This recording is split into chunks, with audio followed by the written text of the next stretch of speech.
I want you to imagine the quintessential fantasy hero for a second. You know, the warrior in the shining plate armor, completely stoic, basically impenetrable. Right, the classic invincible trope. Exactly. I mean, usually when we talk about medieval warfare or fantasy lore, we spend so much time on the clash of steel or like the intricate magic Oh, system. absolutely. The towering monsters, the heroic last stands. Yeah, but the thing is, the most devastating wounds in fantasy, and honestly in real life too, are the ones that just completely bypass the armor. Hmm, that's a great way to put it. And today, we are zeroing in on a stack of sources that takes that whole invincible hero idea and just dismantles it, like completely shatters it. It really does. And what's remarkable about the sources we're exploring today is that they don't use magic and mythical beasts as an escape from reality. Right. Instead, it's like they use the heightened stakes of the fantasy genre as a magnifying glass. To look at real trauma, you mean? Exactly. They examine very real, deeply human psychological trauma. So we're going to be looking really closely at this brutal troll attack on a kingdom's borders. Which is an intense Oh, sequence. it is. But it becomes clear very quickly that the physical battlefield is, well, it's ultimately just the staging ground Yeah. for a much more complex internal war. Yeah, an internal psychological war. Oh, So the mission of this deep dive is to focus on a warrior named Elinor. She holds this incredibly heavy title, the Kingdom's Protector. that's a massive burden right there. It really is, and we are going to trace her journey from the frantic, muddy front lines of this midnight ambush right into the suffocating quiet of a hospital ward. Which is such a stark contrast. It really is. We want to peel back the layers of her character and understand how a commander's absolute mastery of the blade can be just completely disconnected from her ability to process the horrors she's surviving. Right. And the author sets the stage for this character study by thrusting us immediately into the tactical chaos. I mean, no warm-up. None at all. It happens in the dead of night along the kingdom's forested borders. And the threat isn't just a horde of mindless beasts, Right, they're smart. very. The trolls have allied with ogres from the nearby mountains, and they execute this raid with terrifying military precision. Yeah, the timing they choose is just brutal. It is. They choose to strike exactly 30 minutes before the guard change. Which, okay, that specific timing just stands out to me as a deeply unsettling tactical choice. So strategically, it's a nightmare. It really reminds me of that sinking dread, like getting hit with a massive project-destroying crisis at 4:55 p.m. on a Friday. Yes, that is the exact feeling. Your brain is already halfway out the door, your energy is just completely depleted, and suddenly you're forced to pivot to high alert. But here, I mean, you have to multiply that feeling by literal life or death states. Exactly. The mechanics of that 30-minute window make it so devastating for any defending force. At that exact moment, a fortress is at its absolute lowest point of operational readiness. Because everyone is just exhausted. Well, yes, it's partly an issue of the outgoing guards being physically exhausted, but it's more than that. It creates a massive cognitive bottleneck. Oh, interesting. How so? The chain of command is temporarily duplicated and fractured.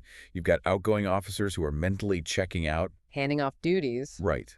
And then you have the incoming officers who are groggy, they just woke up, and they haven't fully absorbed the situational awareness of a dark battlefield. So any sudden crisis forces this split second of hesitation while the ranks try to just figure out who is actually giving the orders. Precisely.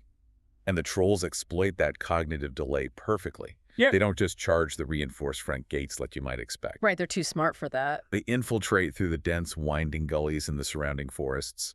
They attack the flanks and the rear simultaneously. Just stretching them out. Yes, it's designed to stretch the defenders' lines as thin as mathematically possible. And the text provides this really striking physical contrast once the combat actually begins, because Elinor is described as moving with a dancer's grace. Which is such a vivid image amidst all that mud and chaos. It is. She's constantly shifting, trying to maintain order, shouting for the troops to form ranks and hold fast. She's totally in command mode. Right. And her fighting style relies on extreme precision and agility, but she's going up against trolls that are equipped with, like, thick, leathery hides, iron-like bones. And those massive sweeping maces. Exactly. These huge kinetic weapons. So it becomes a pure battle of attrition. Because you can't dodge forever. You really can't.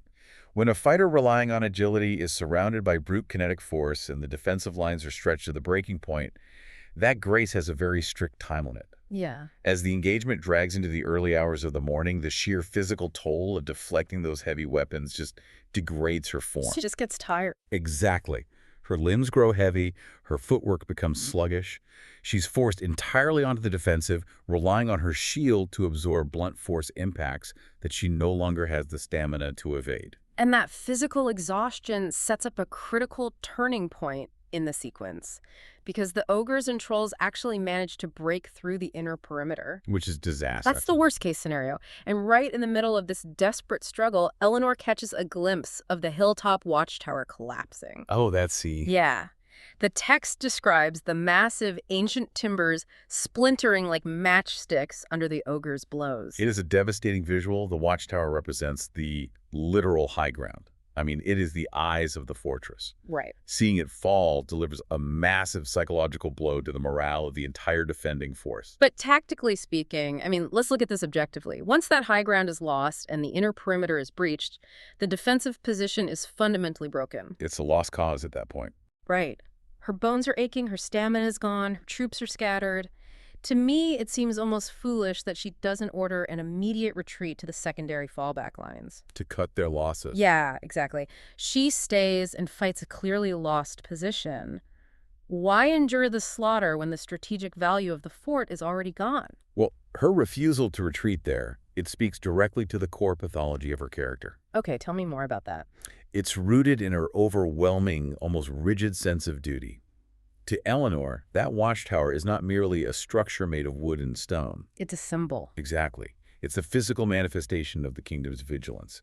As the protector, watching it fall is like watching her own identity shatter into pieces. Wow. Retreating wouldn't just be a localized military failure. In her mind, it would be a complete invalidation of her reason for existing. And that terrifying stubbornness leads directly to the climax of the battle, because she gets struck down by a massive troll. A brutal hit. Yeah, she is on the ground, bleeding heavily. Her armor is completely slick with mud and blood, but she forces herself upright for one final stand. She just won't quit. Right. And just as the troll raises its weapon to deliver what would be a fatal blow, another warrior, Aldrich, manages to shoot an arrow directly into the soft hollow behind the troll's knee. And I love how the author focuses on the anatomical mechanics of the monsters here. Just so detailed. Because the trolls have these iron-like bones and impenetrable hides, right?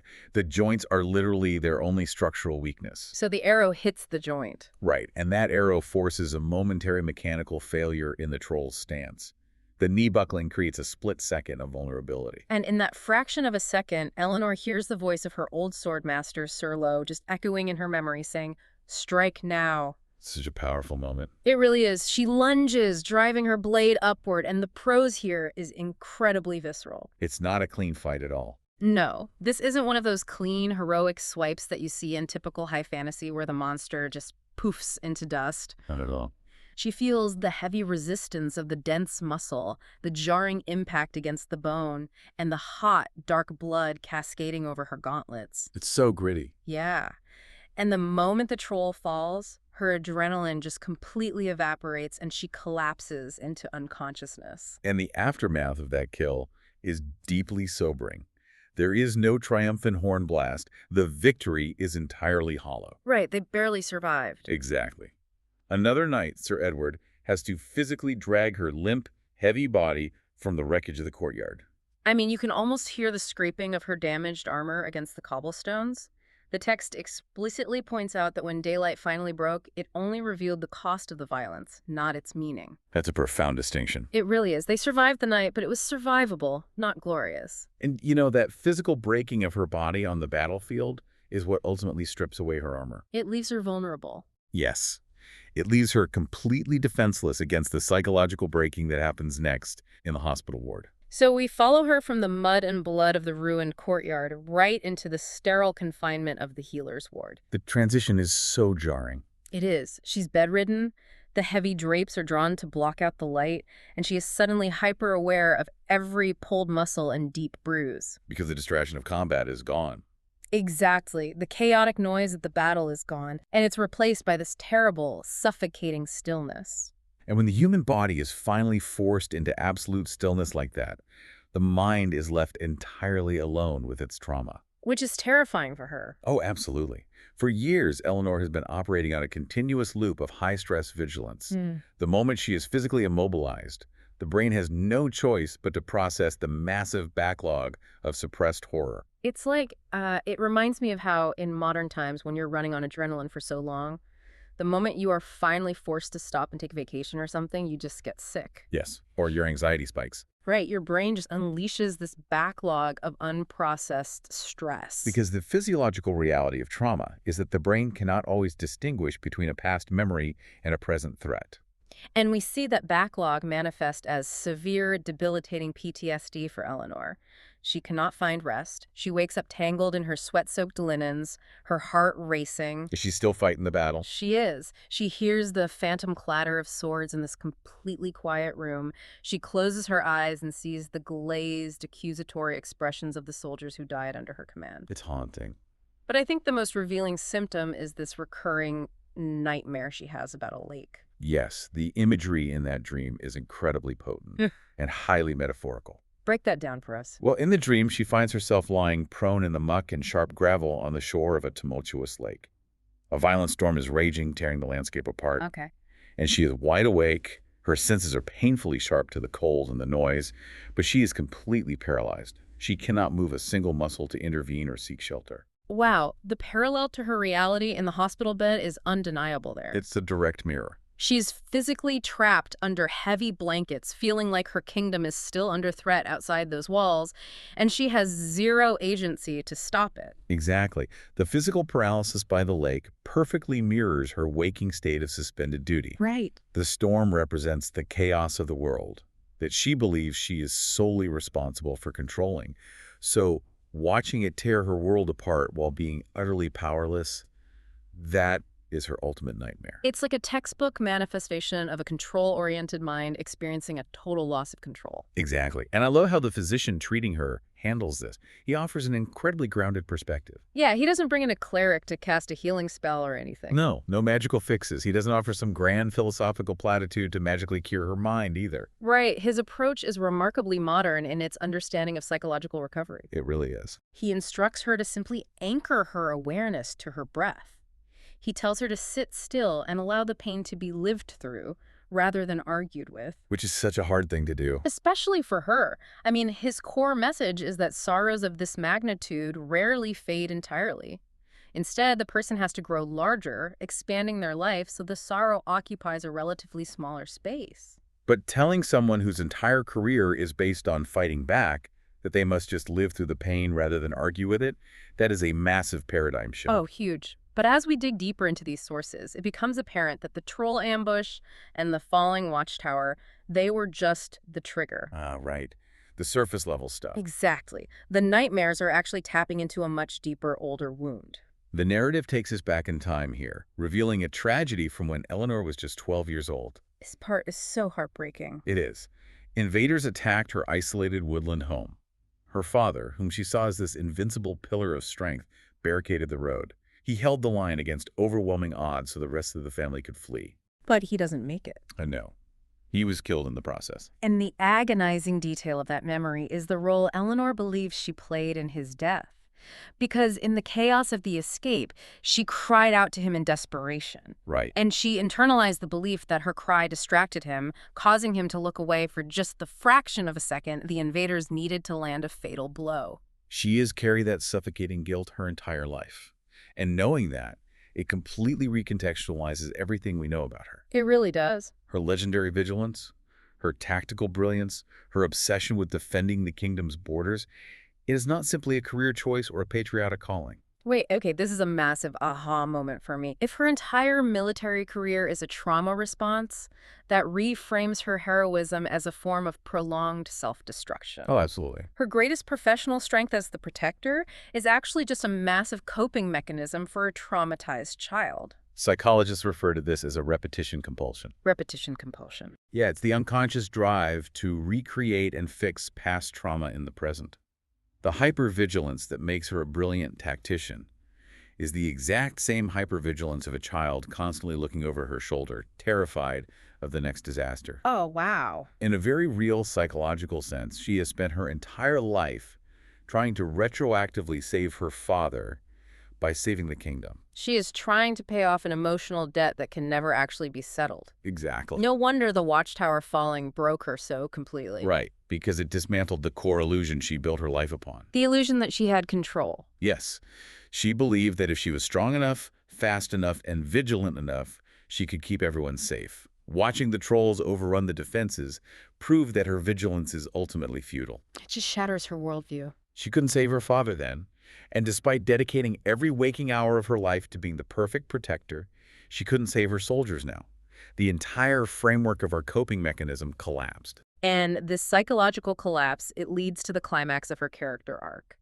And this is where the author brings the magic system and the lore's underlying philosophy together, which I find fascinating. It's beautifully done. Magic finally enters the picture, but it is presented as a temptation rather than a cure. Right, it happens deep within her dreamscape, during an encounter with a magical entity known as the Phantom Queen. The Phantom Queen. Yes, and the Queen speaks in these soothing, honeyed tones, offering Elinor an escape hatch from her suffering. She essentially says, I can erase the guilt.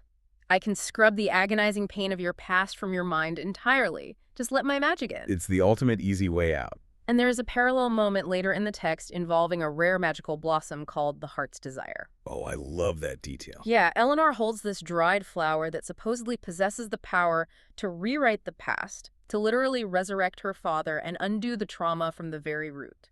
I mean, for someone suffocating under decades of internalized blame and then the fresh trauma of a brutal battle, the offer of a magical reset button is the ultimate temptation. It is, and honestly, it almost feels foolish that she rejects the magic. I mean, think about it. Why choose to live with crippling guilt and agonizing memories when a literal cure is right in front of you? A lot of people would take that deal. Most people would crush that flower in a heartbeat to save themselves the pain. But Elinor refuses. She tells the Phantom Queen, no one can ever truly undo what damage we have wrought. Because she recognizes that accepting the magical erasure is a form of cowardly avoidance. Yeah. It's a refusal to integrate her reality. Mm. And the author does something fascinating here by blending the fantasy world building with real-world ancient philosophy. This part blew my mind. The lore introduces an elven term, umialasi, which translates to existing through non-existence. And the author actually draws directly from ancient Eastern philosophy, specifically the Nirvana Shatakam, to build the conceptual mechanics of this magic system. Okay, but how does an ancient Sanskrit text function within the mechanics of this fantasy world's healing process? Like, how does that work? Well, the elven concept of umialasi is functionally identical to the teachings of the Nirvana Shatakam. The ancient text focuses on peeling away false identifications. Okay. It argues that a person's true nature exists beyond their temporary experiences. You are not your intellect, you are not your ego, and you are not your memory. So applied to Elinor. Applied to Elinor, her true identity exists beyond her trauma, beyond her guilt, and even beyond her societal role as the protector. Wow. The magic system in this world demands that healing isn't achieved through forced amnesia or rewriting history. It is achieved by becoming the detached observer of your own suffering. Connecting it back to her recurring nightmare, then she has to become the lake. Precisely. Ah, that makes so much sense. Right. The lake perfectly reflects the violence of the storm, but the water itself isn't damaged or fundamentally altered by the wind and rain. It just witnesses it. Exactly. By refusing the Phantom Queen and the Heart's Desire blossom, Elinor chooses to be the consciousness that witnesses her trauma, rather than letting the trauma define her core identity. She stops fighting the memory of her father's death. Yes, she accepts the pain as a component of her journey, rather than the totality of her existence. She drops the illusion of control. She allows the storm to rage over the lake without trying to fight the wind. It's a profound realization. It is, but what I really appreciate is that the narrative immediately grounds this heavy metaphysical breakthrough with a wonderfully mundane human moment. Oh, the transition back to reality is sharp, and it's so necessary to keep the story grounded. Yeah. So Sir Edward, the knight who dragged her off the battlefield, he comes to visit her in the hospital. And he doesn't act like a stereotypical wise healer. Not at all. He doesn't offer solemn, pitying silence or profound philosophical advice.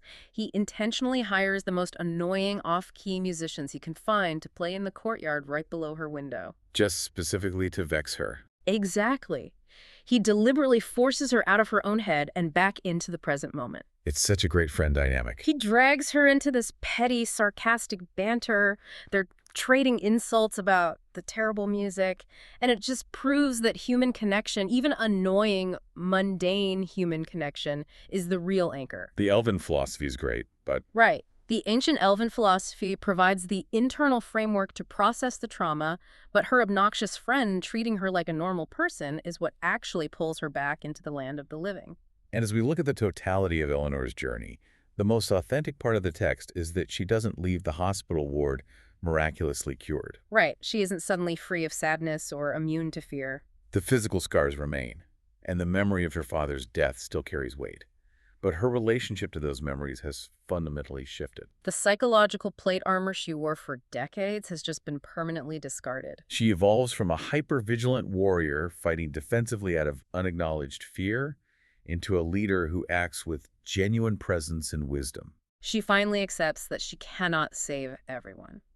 But she can still fight for them without destroying her own soul in the process. It's a masterful use of the fantasy genre. I mean, the best fantasy takes the invisible, internal wars we fight every day, our suffocating guilt, our unprocessed trauma, our desperate need to control the uncontrollable, and it makes them visible. It gives them form. Yeah, it gives our internal demons thick hides and iron bones. And by showing us how a character faces them on a battlefield, it shows us how to face them in our own minds. Because true strength isn't about forging impenetrable armor. It is about surviving the moment that armor inevitably shatters and figuring out how to live with the exposed pieces. That is perfectly said. So, as we wrap up this deep dive, think about the watchtowers in your own life. The things you are exhausting yourself to defend, the arguments you refuse to lose, the boundaries you guard with endless anxiety, the perfectionism you wear to deflect criticism. Are you guarding those watchtowers because they truly matter today? Or are you just trying to protect a ghost from your past? And what would happen if you finally let yourself step away from the wall?